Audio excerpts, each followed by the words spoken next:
হালিমা তার স্বামী রহিম এবং ৩ ননদ হিনা, মনিকা ও জিয়াকে নিয়ে শহরে বাস করে। রহিম শহরে খুব একটা বড়সড় কাজ করত না, তাই তার তেমন একটা রোজগারও ছিল না, আর সেই কারণে তাদের বাড়িতে তেমন একটা ভালো মন্দ খাওয়া দাওয়া হতো না। হালিমার ৩ ননদ খুবই কম বয়সী ছিল। হিনার বয়স ছিল মাত্র ১৩ বছর, মনিকার বয়স ছিল ১০ বছর, আর সবচেয়ে ছোট ননদ জিয়ার বয়স ছিল ৭ বছর। রহিম তার ৩ বোনকে বড় করছিল, কারণ তার বাবা মা তার ৩ ছোট ছোট বোনকে তার হাতে তুলে দিয়ে মারা যায়।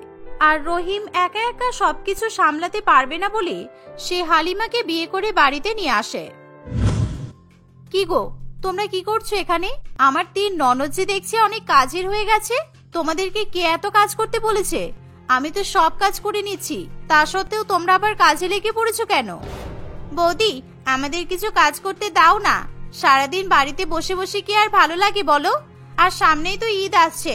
ঈদের জন্য আমরা বাড়িটাকে পুরো পরিষ্কার করে ফেলেছি, যাতে ঈদের দিন বাড়িটা একদম চকচক করে। ও আচ্ছা আচ্ছা, ঠিক আছে, তোমরা যা করবে সাবধানে করো, কিন্তু আমার একটু কাজ আছে। আসলে ঈদের সময় তো আমার কাজের একটু চাপ পড়ে। অনেক জায়গা থেকে আমি চুড়িদার তৈরি করার কাজ পেয়েছি, আর জামাগুলো আমাকে ঈদের আগে তৈরি করে দিতেই হবে। ঠিক আছে বৌদি, তোমাকে এসব নিয়ে ভাবতে হবে না। তুমি তোমার কাজ করো, আর আমরা বাড়ির সব কাজ করে নেব। তোমার ৩ ননদ তো তোমার কাছে আছে, তাহলে তোমার আবার চিন্তা কিসের? বৌদি, ঈদ চলে আসলো, তার মানে তুমি আমাদেরও জামা কাপড় বানিয়ে দেবে, তাই তো? বৌদি, তুমি আমাদের ৩ বোনকে জামা কবে বানিয়ে দেবে? এবছরে ঈদে নতুন নতুন যেই জামাগুলো উঠবে, তুমি কিন্তু আমাদের সেরকমই জামা বানিয়ে দেবে। জিয়া, বৌদির হাতে এখন অনেক কাজ আছে। বৌদি আমাদের জন্য জামা কাপড় বানাতে পারবে না, তাই বৌদি তোকে পরে জামা বানিয়ে দেবে, ঠিক আছে? আমাদের তো এখন নতুন জামা আছে। আমাদের যা জামা আছে তাই দিয়েই তো ঈদ কেটে যাবে, তাই আমরা এখন আর জামা নেব না, কেমন? দিদি, তোমার যতই জামা থাকুক না কেন, আমাদের তাতে কিছু যায় আসে না, কারণ এবছর ঈদে আমি খুব সুন্দর সুন্দর জামা নেব। আর হ্যাঁ, সেই জামাগুলো আমাকে বৌদি তৈরি করে দেবে। বৌদি, তুমি আমাকে নতুন জামা তৈরি করে দেবে তো, বলো? হ্যাঁ নিশ্চয়ই জিয়া, তুমি চিন্তা করো না, আমি তোমাকে কথা দিচ্ছি, আমি তোমাকে জামা তৈরি করে দেব। তোমার কেমন জামা লাগবে বলো, আমি ওদের সবার অর্ডার ফেলে রেখে তোমার জামা আগে বানিয়ে দেব, কেমন? ঠিক এমন সময় তারা জানালা দিয়ে দেখতে পায় তাদের বাড়ির অপর দিকে এক বড়লোক বাড়ির সামনে অনেক বড় এক গাড়ি এসে দাঁড়ায়, আর সেই গাড়ি থেকে জিয়া এবং হিনার বয়সী একটি মেয়ে নেমে আসে। মেয়েটা অনেক সুন্দর ড্রেস পরেছিল, আর যেটা দেখে হালিমার ৩ ননদ হা করে তাকিয়ে থাকে। কি ব্যাপার, কি তোমরা এরকম ভাবে অবাক দৃষ্টিতে কি দেখছো? ওই মেয়েটার দিকে এমন ভাবে তাকিয়ে আছো কেন তোমরা? বৌদি দেখো, ওই মেয়েটার ড্রেসটা কত সুন্দর। এত সুন্দর সুন্দর ড্রেস শুধু বড় লোকেরাই পরে, তাই না বৌদি? হ্যাঁ দিদি, তুই ঠিক বলেছিস, কি সুন্দর ড্রেস। আমিও তো ওই ড্রেসটার দিকেই তাকিয়ে আছি। ড্রেসটা থেকে যেন চোখ সরতেই চাইছে না। কি সুন্দর চকচক করছে। জানো বৌদি, মনে হচ্ছে এবারে ঈদে এই ড্রেসটাই চলছে। তুমি আমাদের ৩ বোনকে এরকম ড্রেস বানিয়ে দিতে পারবে তো? হ্যাঁ বৌদি, আমারও এরকমই ড্রেস চাই, খুব সুন্দর লাগছে। আমরা ৩ বোনে যদি একই রকমের ড্রেস পরি তাহলে আমাদের অনেক ভালো লাগবে। তুমি বানিয়ে দিতে পারবে বৌদি? বানিয়ে দিতে পারবো কিনা জানি না, তবে হ্যাঁ, তোমাদের ৩ জনকে এরকমই ড্রেস বানিয়ে দেওয়ার আমি চেষ্টা করব। বৌদি, তোমাকে অনেক অনেক ধন্যবাদ, আর তোমার উপর আমার পুরো বিশ্বাস আছে। আমি জানি তুমি ঠিক বানিয়ে দিতে পারবে। ননদের মুখে এমন কথা শুনে হালিমা খুবই খুশি হয়। এভাবেই হালিমার ৩ ননদ খুবই খুশি হতে থাকে, কিন্তু হালিমা মনে মনে একটু দুশ্চিন্তার মধ্যে থাকে, কারণ রহিমের কাজ এখন তেমন একটা হচ্ছে না, আর হালিমা সেই ব্যাপারে তার ৩ ননদকে কিছুই জানাতে চায় না। এভাবেই দেখতে দেখতে কয়েকদিন কাটে। হালিমা তার অর্ডার নেওয়া জামাগুলো সেলাই করার পাশাপাশি রাত্রিবেলা করে তার ৩ ননদের জন্য একটু একটু করে জামা সেলাই করতে থাকে। একদিন রাত্রিবেলা হালিমা যখন তার ননদের জন্য জামা বানাচ্ছিল, তখনই মেশিনের আওয়াজে তার ৩ ননদের ঘুম ভেঙে যায়। বৌদি, তুমি এত রাত পর্যন্ত কাজ করছো কেন? এত রাতে কাজ করলে তো তোমার শরীর খারাপ করবে। এত রাত জেগো না, শুয়ে পড়ো, কালকে কাজ করবে। হ্যাঁ বৌদি, আর এগুলো তুমি কার ড্রেস তৈরি করছো?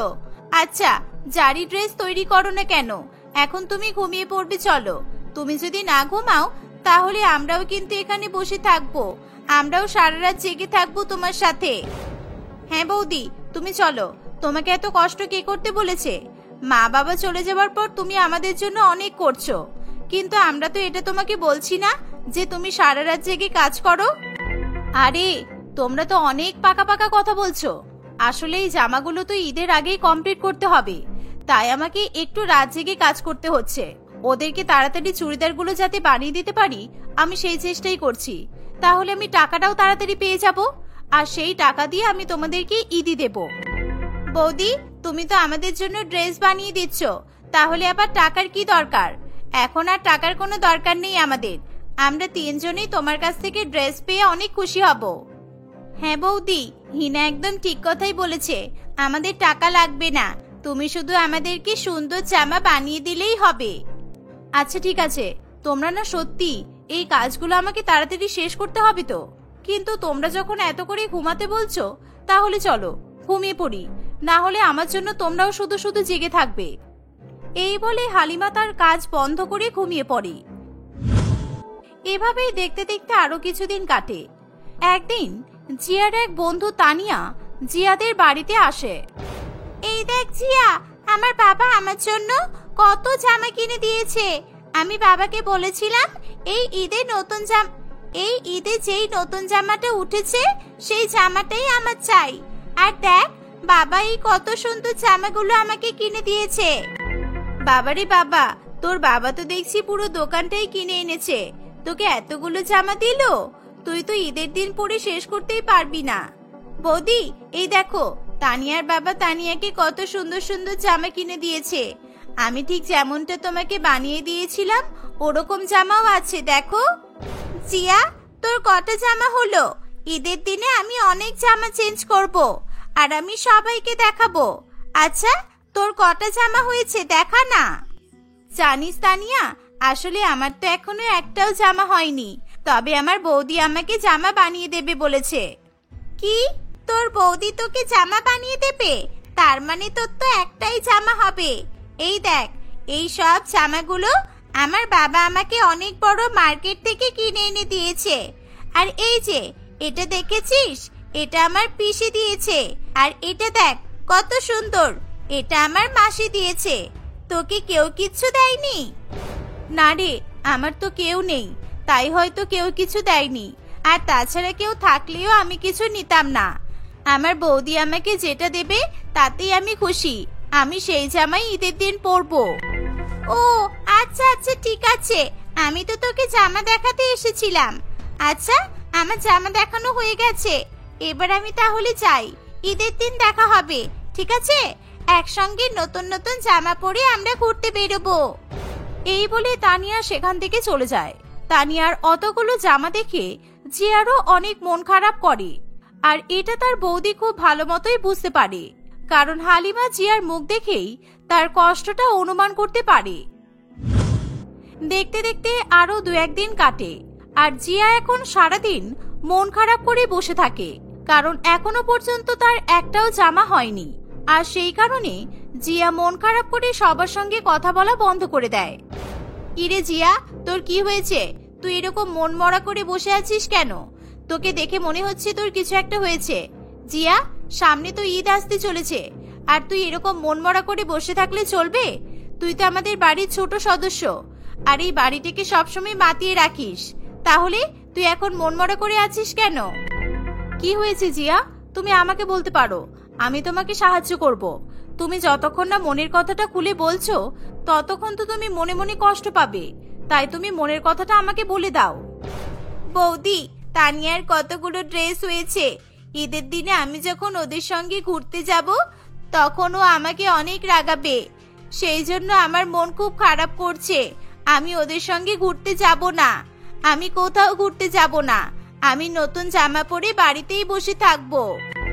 দেখো জিয়া, যে তোমাকে রাগাবে তুমি তার সঙ্গে ঘুরতে যাবে না ঠিক আছে, কিন্তু তুমি তো তোমার 2 দিদির সঙ্গে ঘুরতে যেতেই পারো তোমার নতুন ড্রেস পরে। আর হ্যাঁ, তুমি তানিয়াকে নিয়ে অত ভেবো না। দেখো, তানিয়ার বাবা আর ওর পরিবারের সবার অনেক টাকা আছে, তাই ওকে অতগুলো জামা কিনে দিয়েছে, তোমার তো আর কেউ নেই। আমাকে তোমরা তিনজনে ক্ষমা করো। আমি তোমাদের তিনজনকে এখনো পর্যন্ত নতুন জামা দিতে পারছি না। বৌদি, তুমি এরকম করে বলো না তো। দেখো, তুমি এরকম করে বললে না আমাদের খুব খারাপ লাগে, আর আমার খুব কষ্ট হয়। তোমার চোখে জল দেখলে আমারও চোখে জল চলে আসে। দেখো, তুমি একদম কাঁদবে না। তুমি তো আমাদের মায়ের মতো। এতদিন ধরে তুমি তো আমাদের লালন পালন করছো। হ্যাঁ দিদি, তুই একদম ঠিক বলেছিস। দেখো বৌদি, তুমি কিন্তু কান্নাকাটি করবে না। তুমি কাঁদলে আমরাও কিন্তু কাঁদবো।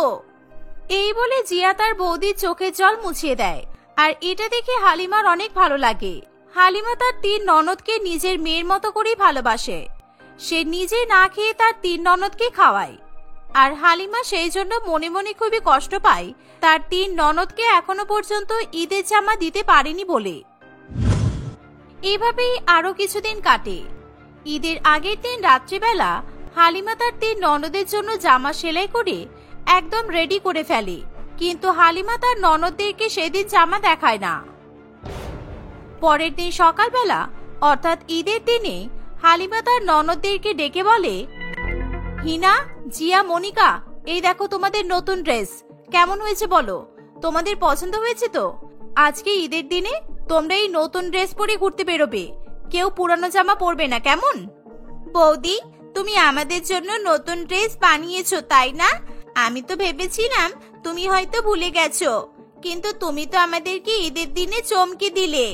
সত্যি বৌদি, জামাটা অনেক ভালো। আমার খুব পছন্দ হয়েছে। আমি তো এরকম জামাই চেয়েছিলাম। এখন এরকম জামা অনেক চলছে। হ্যাঁ বৌদি, তোমার তৈরি করা ড্রেসটা আমাদের তিনজনেরই অনেক পছন্দ হয়েছে, আর আমরা আজকে ঈদে এই ড্রেসটাই পরবো। আর আজকে বাবা মা থাকলে বাবা মা তোমার হাতের এই জামা দেখলে অনেক খুশি হতো। তুমি কত সুন্দর আমাদের তিন বোনের জন্য ড্রেস বানিয়েছো। এরকম কজন বানাতে পারে বলো তো? বৌদি, এবার আমরা তিন বোন এই ড্রেসটা পরে নিই। হ্যাঁ, তোমরা স্নান করেছো তো? এবার তোমরা নতুন ড্রেস পরে নাও। আর হ্যাঁ, ঈদের দিনে সবার সঙ্গে দেখা করবে, সবার সঙ্গে কথা বলবে, কারোর সঙ্গে ঝগড়া করবে না। সবার সাথে ভালো ব্যবহার করবে, কেমন? তাহলে সবাই তোমাদেরকে ভালোবাসবে। ঠিক আছে বৌদি, আমি সবার সঙ্গে ভালো ব্যবহার করব। বৌদি, তাহলে আমি তানিয়াকে আমার নতুন ড্রেসটা দেখিয়ে আসি। হ্যাঁ যাও, তুমি তোমার নতুন ড্রেসটা পরেই চলে যাও।